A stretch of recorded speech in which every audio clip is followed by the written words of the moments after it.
Fridays are awesome. We're wrapping up the last week of February here on CNN Student News, and we won't see you again till next month. I'm Carl Azus.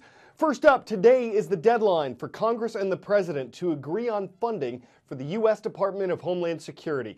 This includes roughly 200,000 people, Border Patrol and Customs officers, Secret Service agents, TSA screeners at airports, plus their managers and administrators. Without funding, many of these people wouldn't get paid, at least not until the funding's restored. But they'll still be required to work for the safety of the country. So most Americans wouldn't immediately notice the effects of the shutdown. So what's the sticking point? Some Republican lawmakers say that funding the department is tied to President Obama's executive order on immigration. That was done last year without Congress's approval, and it allows millions of people who are in the U.S. illegally to stay and get work permits. The president wants that order to stand. Some lawmakers don't. Something's got to give if the Department of Homeland Security is to get funding by today's deadline. What is net neutrality? It has nothing to do with a volleyball or a tennis court. The net refers to the internet, something that's become as necessary as water and power for most of us. The neutrality part is about keeping the net the way it is today. It's a set of rules the FCC approved in 2010 to prevent speed traps on the information superhighway. In other words, speeding up access to some sites and slowing down access to others, or blocking certain sites entirely.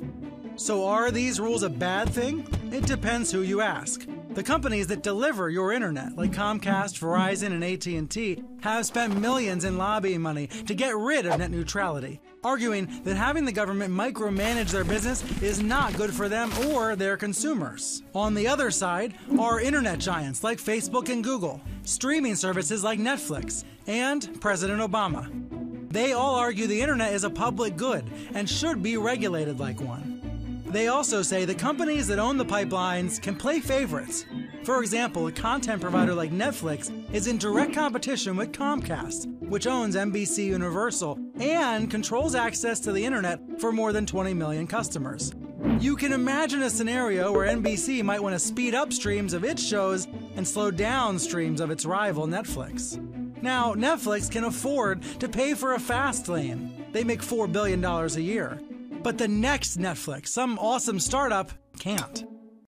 Yesterday, the Federal Communications Commission, the FCC, voted 3-2 to expand government control over the internet in the U.S. And it says it's using that control to keep the internet as it is, to keep speeds and access to websites about even. The rules won't take effect until this summer. They can be challenged or reversed in court, and the next president could let them go. Supporters of the FCC decision say the internet will stay open and not have private gatekeepers control speeds. Opponents say this opens the door to more government rules on the internet in the future.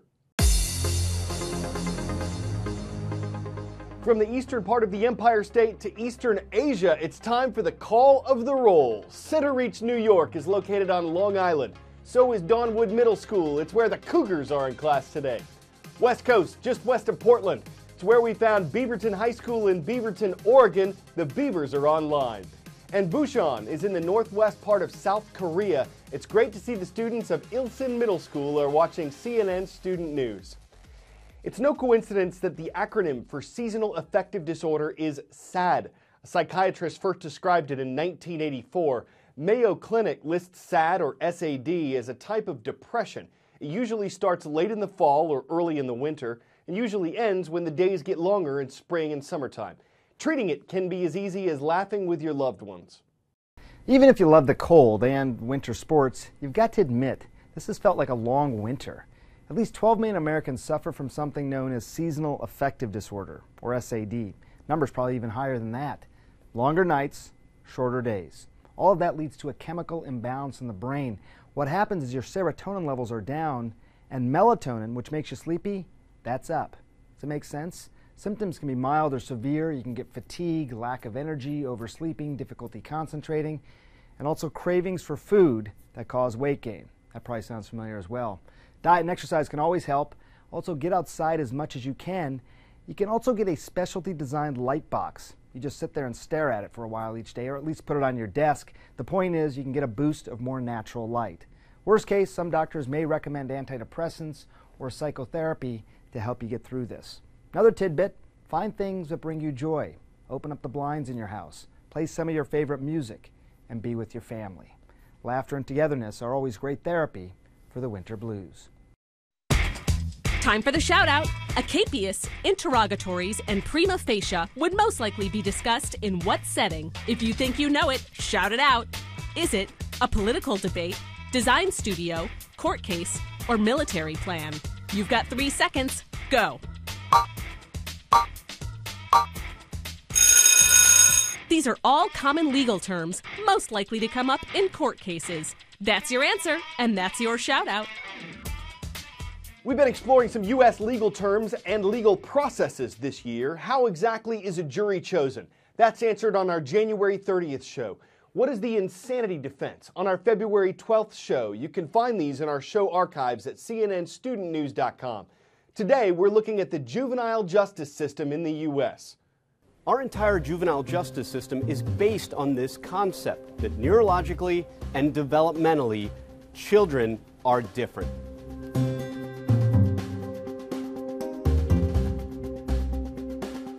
In the adult system, the focus is on punishment, retribution, deterrence, and separation and safety of the public.